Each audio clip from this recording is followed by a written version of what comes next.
Hello friends, എല്ലാവർക്കും നമസ്കാരം. നിങ്ങളേവരും കാത്തിരിക്കുന്ന രേവതിയുടെയും സച്ചിയുടെയും ഇന്നത്തെ വിശേഷത്തിലേക്ക് എല്ലാ കൂട്ടുകാർക്കും സ്വാഗതം. എല്ലാവർക്കും നല്ലൊരു ദിവസം ആശംസിച്ചുകൊണ്ട് തന്നെ നമുക്ക് ഇന്നത്തെ സൂപ്പർ ഹിറ്റ് വിശേഷത്തിലേക്ക് കിടക്കാല്ലേ. അങ്ങനെ നമ്മുടെ രേവതിയും സച്ചിയും അച്ചമ്മയുടെ അടുത്ത് തന്നെയാണുള്ളത്. അങ്ങോട്ടേക്ക് നമ്മുടെ ചന്ദ്രയും കൂടെ എത്തിയിരിക്കുകയാണ്. അപ്പം ചന്ദ്രയുടെ തന്ത്രപരമായ നീക്കങ്ങളൊക്കെ നമ്മൾ കണ്ടു കാണൂല്ലേ. അപ്പം ഇന്നും കാണാൻ പോകുന്നത് ചന്ദ്രയുടെ തന്ത്രപരമായ നീക്കങ്ങളാണ്. രേവതിയെ സ്നേഹം കൊണ്ട് വാരി പൊതിയുകയും അതുപോലെ അച്ചമ്മയ്ക്ക് രേവതിയെ ഭയങ്കര ഇഷ്ടമാണെന്നറിയാം. അപ്പം അതുകൊണ്ട് തന്നെ അതെങ്ങനെയാണ് ആ ഒരു ഇഷ്ടം അച്ചമ്മയ്ക്ക് ഉണ്ടായത്, അതെന്താണ് അതിന് വഴി, ആ ഒരു സ്നേഹം, അച്ചമ്മയുടെ സ്നേഹം പിടിച്ചു പറ്റാൻ എന്താണ് ഒരു വഴി എന്നൊക്കെ പറഞ്ഞുകൊണ്ട് നമ്മുടെ രേവതിയുടെ അടുത്ത് രേവതിനെ പോയി സോപ്പിടുന്ന കുറച്ച് സീൻസൊക്കെയാണ് നമ്മളിന്ന് കാണുന്നത് കേട്ടോ. അപ്പോൾ ഞാൻ പറഞ്ഞ് ബോറാക്കാൻ നിൽക്കുന്നില്ല, നമുക്ക് നേരെ വിശേഷത്തിലേക്ക് തന്നെ കടക്കാം. അങ്ങനെ നമ്മുടെ രേവതിയുടെ കാലൊക്കെ എടുത്ത് മടിയിൽ വെച്ചു. ഒരിക്കലും ഇത് താഴെ തൂക്കിയിടാൻ പാടില്ല, കാരണം വേദന കൂടും, അതുകൊണ്ട് മോള് കാലെടുത്തു ഈ അമ്മയുടെ മടിയിൽ വെച്ചോന്നും പറഞ്ഞാണ് നമ്മുടെ ചന്ദ്ര കാലെടുത്ത് ഇങ്ങനെ മേലെ വെച്ചത്.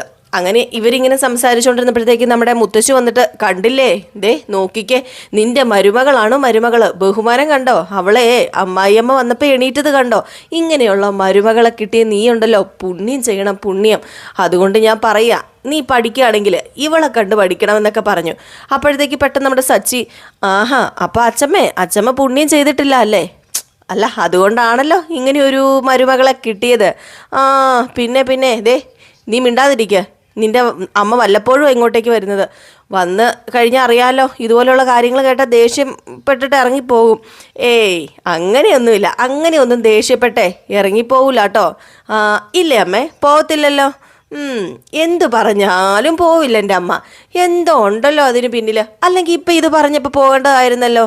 ഇത്രയും നാൾ വരാത്ത നിങ്ങൾ എന്തിനാ ഇങ്ങോട്ടേക്ക് വന്നത്, അത് പറ എൻ്റെ പൊന്ന് ചന്ദ്രയെന്ന് പറഞ്ഞപ്പോഴത്തേക്കും, അതിനിപ്പം പ്രത്യേകിച്ച് കാരണം വേണോ? ഞാനേ ഇവിടുത്തെ മരുമകളാ, ഇത് എൻ്റെയും കൂടെ വീടാ. അയ്യോ, പിന്നെ ഇത്ര നാൾ ഈ മരുമകൾ എവിടെയായിരുന്നു? അതെ, ഗുഹയിലായിരുന്നു, ഗുഹയിൽ. എൻ്റെ പൊന്ന് സച്ചി, നീ ഒന്ന് മാറിപ്പോകുന്നുണ്ടോ എന്ന് പറഞ്ഞ് അച്ചമ്മ ദേഷ്യം വന്നിട്ട് അച്ചമ്മേനെ ഇങ്ങനെ പറഞ്ഞു വിട്ടു കേട്ടോ. അപ്പോഴത്തേക്കും ചന്ദ്ര പറഞ്ഞു, എനിക്ക് എൻ്റെ അമ്മേനെ കാണണമെന്ന് തോന്നി, ഞാനപ്പം വന്നു. നിനക്കെന്തെങ്കിലും പ്രശ്നമുണ്ടോ, അതോ ഞാനിനി ഇങ്ങോട്ട് വരരുതെന്നാണോ നിൻ്റെ മനസ്സ്? അപ്പോഴത്തേക്കും വീണ്ടും കലാവതി പറഞ്ഞു, എടാ സച്ചി, നീ മിണ്ടാതിരിക്കും സച്ചി, ഏതായാലും അവൾ വന്നല്ലോ എന്നെ കാണാൻ വേണ്ടി, ഏതായാലും എനിക്ക് സന്തോഷമായി മോളെ. ഇങ്ങനെ വേണം മരുമകളായിട്ടുണ്ടെങ്കിൽ എല്ലാം സഹിക്കാനും ക്ഷമിക്കാനും ഒക്കെ പഠിക്കണം. അതെ എൻ്റെ പൊന്നു രേവതി, ഇങ്ങനെ നീ ഇവിടെ ഇരിക്കരുത് കേട്ടോ. ഇങ്ങനെ ഒരേ ഇരിപ്പിരുന്നാലേ കാലിന് വേദന വരും, നീര് വരും, അതുകൊണ്ട് നീ അകത്ത് കയറി പോകുന്ന കലാവതി പറഞ്ഞപ്പം നമ്മുടെ രേവതി എണീറ്റ് പോകാൻ തുടങ്ങി. അപ്പോഴേക്കും ചന്ദ്ര, അയ്യോ മോളെ, പതുക്കെ, ഇതെങ്ങോട്ട് ഈ സ്പീഡിൽ എണീക്കുന്നത്, ഇങ്ങനെ പോകരുത് കേട്ടോ, ഇങ്ങനെ പോയി കഴിഞ്ഞാലേ കാലിന് വേദന കൂടും, ഈ അമ്മ കൊണ്ടാക്കാം എന്ന് പറഞ്ഞുകൊണ്ട് പതിയെ നമ്മുടെ രേവതിനെ കൂട്ടിക്കൊണ്ടാണ് ചന്ദ്ര അകത്തേക്ക് പോകുന്നത്. ഇത് കണ്ടിട്ട് കിളി പാറി നിൽക്കുന്ന നമ്മുടെ സച്ചിക്ക് ഒന്നും മനസ്സിലാവുന്നില്ല. എൻ്റെ ഈശ്വര, ഇത് എന്താ ഇത് എന്ന മട്ടിലാണ് സച്ചിയുടെ നോട്ടം കേട്ടോ. രവീന്ദ്രനും കലാവതിക്കും വലിയ സന്തോഷം തന്നെയാണ് ഈ ഒരു രംഗമൊക്കെ കാണുമ്പോഴത്തേക്കും. അങ്ങ് അംഗീകരിക്കാൻ പറ്റത്തില്ലെന്ന് നമ്മുടെ സച്ചി സാറിനാണ് കേട്ടോ. അപ്പോൾ സച്ചിക്ക് ഇത് ഒരിക്കലും മനസ്സറിഞ്ഞ് ചെയ്യുന്നതല്ല എന്ന്. പിന്നെ കാണിക്കുന്ന സീനെന്ന് പറഞ്ഞാൽ സച്ചി തന്നെയാണ്. സച്ചി കിളി പോയ പോലെ അപ്പുറം ഇപ്പുറം മാറി ഇങ്ങനെ നടക്കുകയാണ് കേട്ടോ. ഇതെന്താ പറ്റിയത്, ഇതിൻ്റെ പിന്നിൽ എന്തോ ഉണ്ട്, ഇതൊന്ന് അറിയണം, ഇത് അറിഞ്ഞിട്ടേ ഉള്ളൂ, ഇനി ഇത് അറിഞ്ഞിട്ട് തന്നെ കാര്യമെന്നും പറഞ്ഞ് നേരെ നമ്മുടെ രവീന്ദ്രൻ്റെ അടുത്തേക്ക് ചെല്ലുക. എന്നിട്ട്, അച്ഛാ ഞാനൊരു കാര്യം ചോദിക്കട്ടെ? എന്താടാ? അതെ, ഞാൻ എത്ര ആലോചിച്ചിട്ടും മനസ്സിലാവുന്നില്ല. നീ കാര്യം എന്താടാ, അത് പറയടാ. ചെറിയ വയസ്സിലെ അച്ഛൻ എനിക്കൊരു കഥ പറഞ്ഞിട്ടുണ്ട്. ഒരു മനുഷ്യൻ വേറൊരു മനുഷ്യൻ്റെ ശരീരത്തിൽ കയറി ആ മനുഷ്യൻ പെരുമാറുന്ന പോലെയൊക്കെ പെരുമാറുന്നു. അതുപോലെ നമ്മുടെ അമ്മയുടെ ശരീരത്തിൽ വേറെ ഏതോ ഒരു നല്ല മനുഷ്യൻ കയറിയിട്ടുണ്ടോ? എനിക്കറിയില്ലടാ സച്ചി. അവളുടെ പെരുമാറ്റത്തിൽ എന്തൊക്കെയോ ഒരു മാറ്റം ഞാനും കാണുന്നുണ്ട്. അമ്മയ്ക്ക് അച്ഛമ്മേനെ ഇഷ്ടമല്ല, എന്നിട്ടും അച്ഛമ്മയോട് പെരുമാറുന്ന കണ്ടോ, ബഹുമാനിക്കുന്നത് കണ്ടോ, എന്ത് ഡീസൻ്റ് ആയിട്ടാ. രേവതിയുടെ മുഖത്ത് പോലും നോക്കാത്ത അമ്മ അവളുടെ കയ്യിലും പിടിച്ച് നടത്തിക്കൊണ്ട് പോകുന്നു. എന്താ പെട്ടെന്ന് ഇങ്ങനെ ഒരു മാറ്റം എന്ന് ആലോചിച്ചിട്ട് ഒരു പിടിയും കിട്ടുന്നില്ലല്ലോ. അല്ല, നിനക്കൊന്നും മനസ്സിലായില്ല മോനെ? എങ്കിൽ പിന്നെ എനിക്കും ഒന്നും മനസ്സിലായിട്ടില്ല. അച്ചാച്ച പോലെ അച്ചാച്ച അവിടെ നിന്നേ, ഞാൻ ഒന്ന് ചോദിക്കട്ടെ, ഇതുവരെ ഈ വീട്ടിൽ അമ്മ ഇങ്ങനെ വരാറില്ല, ഇപ്പം വന്നതിന് എന്തോ ഒരു കാരണമുണ്ട്. അച്ഛാ പറയച്ചാ, പ്ലീസ് അച്ഛാ. എന്തിനോ വന്നു, എനിക്കൊന്നും അറിയില്ല സച്ചി. അച്ഛാ പറഞ്ഞിട്ട് പോ അച്ഛാ, ഒന്ന് വിട്ടിട്ട് പോടാ നീ എന്നും പറഞ്ഞ് നമ്മുടെ രവീന്ദ്രൻ അങ്ങ് പോയി. അപ്പോഴത്തേക്ക് സച്ചി, അശ്ശടാ എന്തിനായിരിക്കും വന്നത്? ഒരു കാരണമില്ലാതെ ചന്ദ്രമതി ഈ വീട്ടിലേക്ക് കാലുകുത്തുന്ന എനിക്ക് തോന്നുന്നില്ല, എന്തോ ഉണ്ട്. അതാരോടാ ഇപ്പം ചോദിക്കുക? ഒരു വഴിയും കിട്ടുന്നില്ലല്ലോ. എങ്കിൽ പിന്നെ അച്ചമ്മയോട് പോയി തന്നെ ചോദിക്കാം. അച്ചമ്മേ അച്ചമ്മേ എന്ന് വിളിച്ചുകൊണ്ട് നമ്മുടെ സച്ചി അങ്ങ് പോവുകയാണ് കേട്ടോ. ഏതായാലും അച്ചമ്മ പാത്രമൊക്കെ ഇങ്ങനെ കഴുകിക്കൊണ്ടിരിക്കുമ്പോഴത്തേക്കും നമ്മുടെ സച്ചി ചെന്നിട്ട്, അച്ചമ്മേ എന്തട കിടന്ന് അലർന്നത്?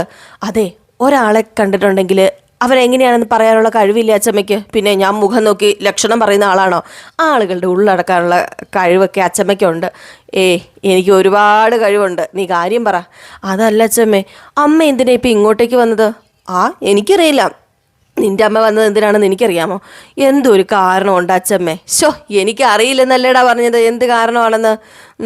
എന്തായാലും വർഷങ്ങൾക്ക് ശേഷം അവൾ എൻ്റെ അടുത്ത് തന്നെ വന്നല്ലോ, അത് തന്നെ ഒരു നല്ല കാര്യം. എൻ്റെ ഭഗവാനേ എന്നൊക്കെ പറഞ്ഞപ്പോഴത്തേക്ക് സച്ചി പറഞ്ഞു, ഇതേ അത്രയ്ക്ക് നല്ല കാര്യമായിട്ടൊന്നും എനിക്ക് തോന്നുന്നില്ല.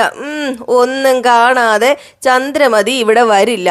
ഇവിടെ വന്നതിന് എന്തോ കാരണമുണ്ട്, അതുറപ്പാ. എന്തോ കണ്ടിട്ട് തന്നെയാ. അച്ഛമ്മ ഒന്ന് ആലോചിച്ചിട്ട് പറ, എന്തിനായിരിക്കും അമ്മ ഇങ്ങോട്ടേക്ക് വന്നിട്ടുണ്ടായിരിക്കുക? ഇതെന്തൊരു കഷ്ടം ഇത്. ഞാൻ പറഞ്ഞില്ലേ എനിക്കറിയത്തില്ലെന്ന്. നീ ഒന്ന് ശല്യപ്പെടുത്താതെ പോകുന്നുണ്ടോ? ഈ അച്ഛമ്മയ്ക്കൊന്നും ഒരു കഴിവുമില്ല. ആളുകളുടെ ഉള്ളെടുക്കും പോലും ചുമ്മാ കള്ളം പറയുന്നത്. ഒരു കഴിവും എന്നൊക്കെ പറഞ്ഞുകൊണ്ട് നമ്മുടെ സച്ചി അങ്ങ് പോവുകയാണ് കേട്ടോ.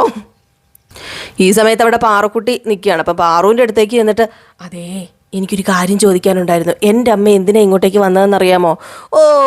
അതോ, നിൻ്റെ അമ്മ എന്തിനാ ഇങ്ങോട്ടേക്ക് വന്നതെന്ന് അതല്ലേ നീ എന്നോട് ചോദിച്ചത്? സത്യം പറഞ്ഞാൽ അതെനിക്കറിയില്ല മോനെ, എന്തിനാണോ വന്നതെന്ന്.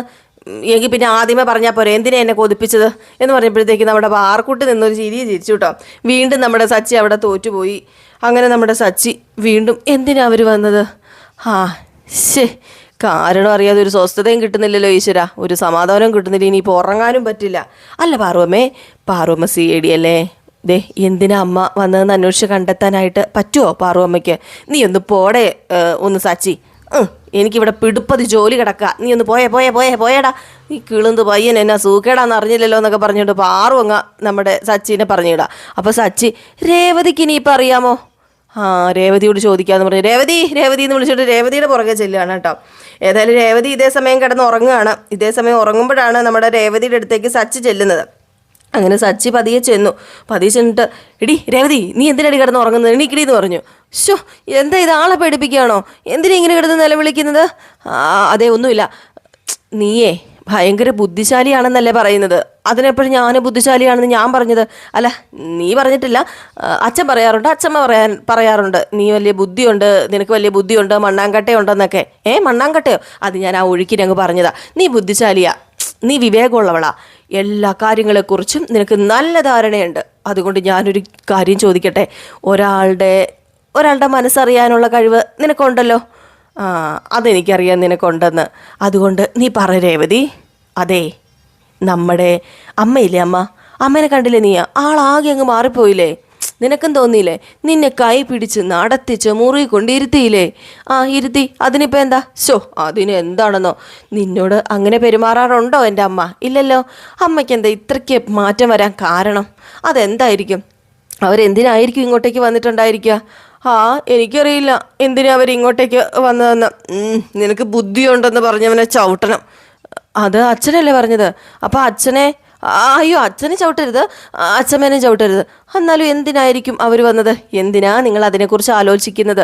എന്തായാലും അമ്മ വന്നല്ലോ, അതിന് സന്തോഷിക്കല്ലേ വേണ്ടത്. നിന്നോട് വന്ന് ചോദിച്ചാൽ എന്നെ പറഞ്ഞാൽ മതിയല്ലോ. അവളുടെ ഒരു കാലുവേദന ഒറ്റ ഓടിച്ചാൽ സന്തോഷിക്കണം പോലും, സന്തോഷിക്കണം. മര്യാദയ്ക്ക് ഇരുന്നോ എന്നും പറഞ്ഞുകൊണ്ട് നമ്മുടെ സച്ചി അങ്ങ് പോയി. രേവതി, വട്ടായോ എൻ്റെ ഈശ്വര, ഇതെന്താ പ്രശ്നം എന്ന് പറയാതെ കിളി പോയി. രേവതി അവിടെ ഇരുന്നു. പിന്നെ നമ്മുടെ സച്ചി, ആർക്കും ഒന്നും അറിയില്ല ഈശ്വര, ഇത് കണ്ടുപിടിക്കണം എന്ന് പറഞ്ഞ് നടക്കുക.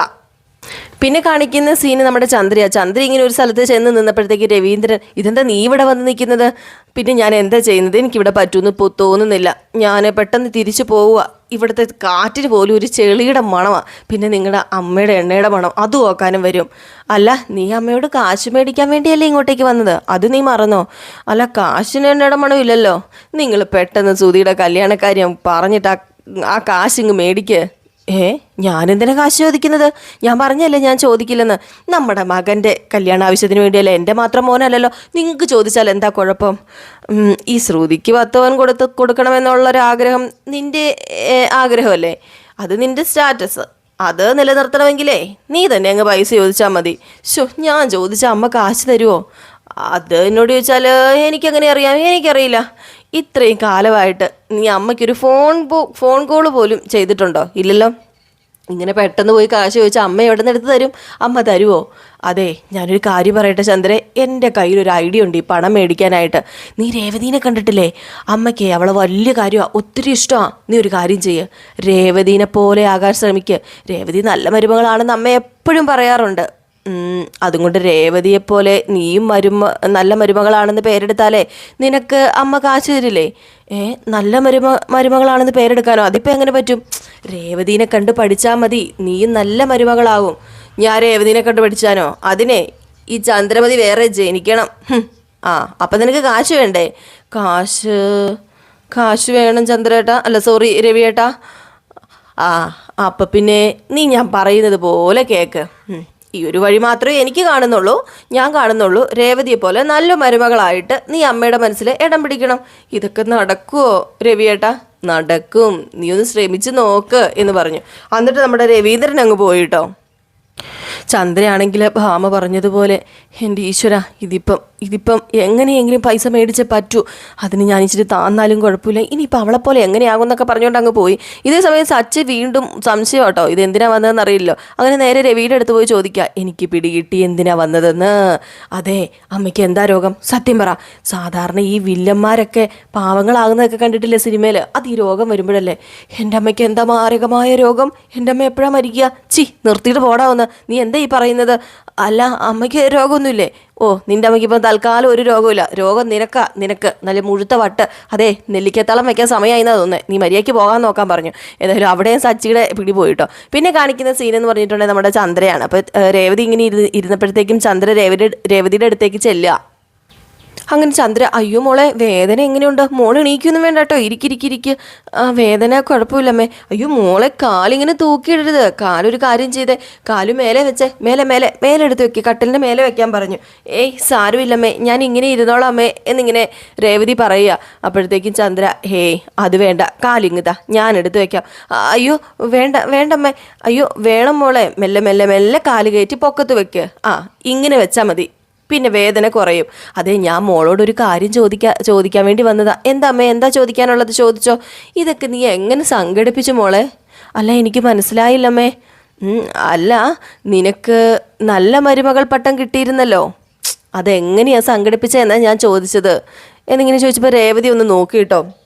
രേവതിക്കൊന്നും മനസ്സിലായില്ല. അപ്പോഴത്തേക്കും ചന്ദ്ര, അല്ല ഈ പട്ടം തന്നത് ഇവിടുത്തെ അമ്മയല്ലേ, അവർ അംഗീകരിക്കണമെങ്കിൽ വലിയ പാട് തന്നെയാണ്. നിനക്ക് എങ്ങനെയാണ് അത് കിട്ടിയെന്ന് എനിക്കൊരു എത്തും പിടിയും കിട്ടുന്നില്ല. അത് അച്ഛമ്മയോട് തന്നെ ചോദിക്കുന്നതല്ലേ അമ്മേ നല്ലത്. അച്ഛമ്മേ ദേ, അയ്യോ വേണ്ട, അമ്മേനെ വിളിക്കൊന്നും വേണ്ട. അമ്മ അറിയണ്ടേതൊന്നും. അതെ, നീ പറഞ്ഞാൽ മതി. അതിനു വേണ്ടി നീ ഇവിടെ എന്തൊക്കെയാണ് ചെയ്തത്? ഞാൻ എന്തൊക്കെയാണ് ചെയ്യേണ്ടത്? അരകച്ചു എനിക്കും കൂടി പറഞ്ഞതാ മോളെ എന്നിങ്ങനെ പറഞ്ഞപ്പോഴത്തേക്ക് നമ്മുടെ രേവതി ഇങ്ങനെ നോക്കിയിട്ടോ. അപ്പം ചന്ദ്ര, എന്താ നീ മോളെ നോക്കുന്നത്? ഒന്നുമില്ലമ്മേ, ഞാൻ ചുമ്മാ നോക്കിയതാ. അതെ, നല്ല ആകാനേ എന്തൊക്കെയാണ് ചെയ്യേണ്ടത്? അത് മോള് തന്നെ പറ. എന്താ മോളെ പറ. അല്ല എന്താ അമ്മേ പെട്ടെന്ന് ഇങ്ങനെ? അതെ, ഒന്നുമില്ല, എനിക്കും നിന്നെപ്പോലെ നല്ല മരുമകളാകണമെന്ന് തോന്നി, അതാ മോളെ ഞാൻ ഇതൊക്കെ ചോദിച്ചത് എന്നിങ്ങനെ ചന്ദ്ര പറഞ്ഞു. അങ്ങനെ രേവതി പറഞ്ഞു, നല്ല മരുമകളാകുന്നത് എങ്ങനെയാണെന്നൊന്നും എനിക്കറിയില്ല. എന്നോടെല്ലാവർക്കും സ്നേഹം വരാൻ കാരണം ഞാൻ ഇവിടുത്തെ പണികളൊക്കെ ചെയ്യുന്നത് കൊണ്ടൊക്കെ തന്നെയാണെന്ന് എനിക്കും അറിയാം. ഇവിടുത്തെ പണികളെല്ലാം ചെയ്താൽ മതി. അല്ല, ഇവിടുത്തെ പണികളെന്ന് പറഞ്ഞാൽ അതെന്തൊക്കെയാ മോളെ? അതെന്തൊക്കെയാണെന്ന് ചോദിച്ചാൽ രാവിലെ എണീക്കണം, കോലം വരയ്ക്കണം, കോലം വരച്ചില്ലെങ്കിലും കുഴപ്പമില്ല, മുറ്റമടിക്കണം, പാത്രങ്ങളൊക്കെ കഴുകണം, ഫുഡ് ഉണ്ടാക്കണം. അതുപോലെ തന്നെ രാവിലത്തെ ഫുഡും ഉച്ചയ്ക്ക് ഉണ്ടാക്കുന്ന ഫുഡും വൈകിട്ട് ഉണ്ടാക്കുന്ന ഡിന്നറൊക്കെ എല്ലാവരോട് ചോദിച്ച് അവരവരുടെ ഇഷ്ടത്തിൽ ഉണ്ടാക്കണം. പിന്നെ എന്താ പറയുക, തുണി അലക്കണം, അത് ഉണങ്ങണം, മടക്കി വെക്കണം, അങ്ങനെ നിരവധി ജോലികൾ ഇവിടെയുണ്ട്. ഇതൊക്കെ കേട്ട് കഴിഞ്ഞപ്പോഴത്തേക്കും ചന്ദ്ര അങ്ങ് വേർത്തു കേട്ടോ. ഇത്രയും ജോലികളോ? അല്ല, ഞാൻ പറഞ്ഞു ഒരു ദിവസം ചെയ്യുന്ന ജോലികളാ. അമ്മ ഇത് ഒരു ദിവസം ചെയ്യുന്നതല്ല, സോറി, ഇത് ഒരു ദിവസം ചെയ്യുന്ന ജോലിയാ, അല്ലാതെ ഒരു മാസമൊന്നും എടുത്ത് ചെയ്യുന്നതല്ല എന്നിങ്ങനെ രേവതി പറഞ്ഞപ്പം, ആണോ? എങ്കിൽ പിന്നെ ഞാൻ കുറേ വേർക്കൂലോ എന്നൊക്കെ പറഞ്ഞു. ഏതായാലും ഇത് കേട്ടുകൊണ്ട് സച്ചി നിൽക്കുക. സച്ചി ഓടി വന്നിട്ട്, എനിക്ക് മനസ്സിലായി, അപ്പം ഇതായിരുന്നു അല്ലേ അമ്മയുടെ മനസ്സിലിരിപ്പെന്ന് പറഞ്ഞപ്പോൾ, എന്താ സച്ചി എന്ന് ചോദിച്ചു. അല്ല, ഇവിടുത്തെ പണികളെല്ലാം ചെയ്യാനാണല്ലേ, അതൊക്കെ രേവതിയോട് ചോദിച്ച് പഠിക്കുകയാണല്ലേ. അച്ഛാ ഇങ്ങ് വന്നേ അച്ഛാ എന്ന് പറഞ്ഞ് രവീന്ദ്രനെ വിളിച്ചു. അപ്പോൾ രവീന്ദ്രൻ ഓടി വരിക. എന്താടാ മോനെന്ന് വിളിച്ച് ഓടി വരുന്നു നമ്മുടെ ചന്ദ്ര ആയിക്കോട്ടെ പേടിച്ച് നിൽക്കുകയാണ്. ഇത്ര കാറി കൂവിക്കിടന്ന് വിളിക്കുന്നത് എന്തിനാണെന്ന് അറിയില്ലല്ലോ. അതേ അമ്മേ, അല്ല സോറി അച്ഛാ, ഞാനൊരു കാര്യം പറയട്ടെ. ദേ ഈ അമ്മയുണ്ടല്ലോ ഇവിടുത്തെ ജോലിയെല്ലാം ചെയ്യാൻ രേവതിയോട് ടിപ്സ് ചോദിക്കുന്നു. എങ്ങനെ ജോലി ചെയ്യുന്നു? ഇതിൻ്റെ പിന്നിൽ എന്തോ ഒന്നില്ലേ? അല്ലേ അച്ഛാ എന്ന് ചോദിച്ചപ്പോഴത്തേക്കും ഓഹോ അതാണല്ലേ. ഓഹോ അല്ല, ആഹാ അതാണ്. ഇതിൻ്റെ പിന്നിൽ എന്തോ ഉണ്ടെന്ന് ഞാൻ പറഞ്ഞപ്പം ആരും ഒന്നും പറഞ്ഞില്ലല്ലോ. എന്താ പിന്നെ ശരി മോനെ, ഇനി എന്നും ചന്ദ്ര ഇങ്ങനെ തന്നെ ആയിരിക്കും. ഏതായാലും പണി ചെയ്യട്ടെ. എൻ്റെ ഈശ്വര, എൻ്റെ അച്ഛ, എനിക്കൊന്നും മനസ്സിലാവുന്നില്ല. ഇതിപ്പോൾ എന്താ ഇങ്ങനെ? അപ്പോഴത്തേക്കും രവീന്ദ്രൻ പറഞ്ഞു, നടക്കട്ടെ, പണിയല്ലേ, പണി ചെയ്യട്ടെ, അതിനിപ്പോൾ എന്താ പ്രശ്നം എന്ന് ചോദിച്ചു. ഏതായാലും ചന്ദ്ര അവിടെ നിന്ന് സത്യം പറഞ്ഞാൽ ചമ്മി നാറി വിളറി വെളുത്താട്ടോ നിൽക്കുന്നത്. ഏതായാലും ചന്ദ്ര അവിടെ നിന്ന് അങ്ങ് പോയി. ഇതൊക്കെ കേട്ട് കഴിഞ്ഞപ്പോഴത്തേക്കും എല്ലാവരും ഇട്ട് കളിയാക്കുവാണല്ലോ. നമ്മുടെ രേവതി ആണെങ്കിൽ ഇതൊക്കെ കണ്ടിട്ട് സത്യം പറഞ്ഞു കഴിഞ്ഞിട്ടുണ്ടെങ്കിൽ എന്താ സംഭവിക്കുന്നതെന്ന് അറിയാതെയാണ് രേവതിയും ഇരിക്കുന്നത്. അപ്പോൾ ഈ ഒരു സീനൊക്കെ കഴിഞ്ഞ് പിന്നെ കാണിക്കുന്ന സീന് നമ്മുടെ വർഷേനെയാണ്. അപ്പം വർഷ ശ്രീകാന്തിനെ വിളിക്കുകയാണ്. അപ്പോൾ ഒരു ഫുഡ് ഉണ്ടാക്കി കൊടുത്തു, അത് സൂപ്പറാണെന്ന് പറയാൻ വേണ്ടി. എന്നിട്ട് പറഞ്ഞു, അതെ സൂപ്പറാണ് കേട്ടോ ഉണ്ടാക്കിയ ഭക്ഷണം, അടിപൊളി എന്ന് പറയുമ്പം സത്യമാണോ പറയുന്നത്? അടിപൊളിയാണോ? അതെ മാഷെ, അടിപൊളി തന്നെയാണ്. എങ്കിൽ പിന്നെ നിങ്ങൾ എൻ്റെ സൂപ്പർ കസ്റ്റമറാ. എങ്കിൽ പിന്നെ ഇനി ഞാൻ ഉണ്ടാക്കുന്ന ഭക്ഷണത്തിന് നിങ്ങളുടെ പേരിടാം. എൻ്റെ പേരോ? എൻ്റെ പേര് എങ്ങനെ ഇടും? അതിടാൻ എൻ്റെ പേരറിയത്തില്ലല്ലോ. അതറിയില്ല. അല്ല നിങ്ങളുടെ പേരെന്താ? അതെ എനിക്ക് ഒരു പേരൊന്നുമല്ല, പല പേരുകളുണ്ട്. ഞാൻ പല കഥാപാത്രങ്ങളിലൂടെയാണ് ജീവിക്കുന്നത്. പല കഥാപാത്രങ്ങളോ? നിങ്ങൾ കൂടുതൽ എന്നോടൊന്നും ചോദിക്കണ്ട. ഏതായാലും അതൊക്കെ തൽക്കാലം അങ്ങനെ നിൽക്കട്ടെ. ബാക്ക്ഗ്രൗണ്ട് ഒന്നും അറിയുമൊന്നും വേണ്ട, അതാണ് നല്ലത്. അപ്പോഴത്തേക്കും പെട്ടെന്ന് നമ്മുടെ ശ്രീകാന്തിൻ്റെ അടുത്തേക്ക് വേറൊരാൾ വന്നു കേട്ടോ. വേറൊരാൾ വന്നിട്ട് ഒരു ഗിഫ്റ്റും കൊണ്ടാണ് വരുന്നത്. അത് വേറെ ആരുമല്ല, നമ്മുടെ വർഷയുടെ മാനേജറാണ്. അങ്ങനെ വർഷമല്ല മാനേജർ വന്നിട്ട്, ദേ സാറിന് വേണ്ടി എൻ്റെ മേഡം തന്ന ഇതിവിടെ തരാൻ പറഞ്ഞു. അപ്പോഴത്തേക്കും ശ്രീകാന്ത് അത് മേടിച്ചിട്ട്, ഹലോ ഇതെന്താ, നിങ്ങളെന്താ ഇത് കൊടുത്തു വിട്ടിരിക്കുന്നത്? കയ്യിൽ കിട്ടിയല്ലേ, എൻ്റെ വക ഒരു ചെറിയ ഗിഫ്റ്റ്. ദിവസം എനിക്ക് വേണ്ടി പുതിയ ഡിഷൊക്കെ ഉണ്ടാക്കി തരുന്നതല്ലേ, അപ്പം ഇതെൻ്റെ ഒരു ചെറിയ ഗിഫ്റ്റായിട്ട് കരുതിക്കോളാൻ പറഞ്ഞു. നമ്മുടെ ശ്രീകാന്ത് ആണെങ്കിൽ വണ്ടറടിച്ച് നിൽക്കുകയാണ് കേട്ടോ. എന്നിട്ട് ശ്രീകാന്തിനോട് പറഞ്ഞു അത് തുറന്നു നോക്കാൻ പറഞ്ഞു. ഏതായാലും ശ്രീകാന്ത് അത് തുറന്നു നോക്കിയില്ല. തുറന്നു നോക്കുന്ന സീൻ നാളെ ആട്ടോ കാണിക്കുന്നത്. അപ്പോൾ ഇതൊക്കെ കോർത്തിണക്കിക്കൊണ്ടൊരു അടിപൊളി വിശേഷമാണ് വന്നിരിക്കുന്നത്. അപ്പോൾ എല്ലാവരും മിസ് ചെയ്ത് കളയാതെ കാണുക. അപ്പോൾ അടുത്ത വിശേഷത്തിനായിട്ട് കാത്തിരിക്കുക. അതുവരെ എല്ലാവർക്കും ടാറ്റാ.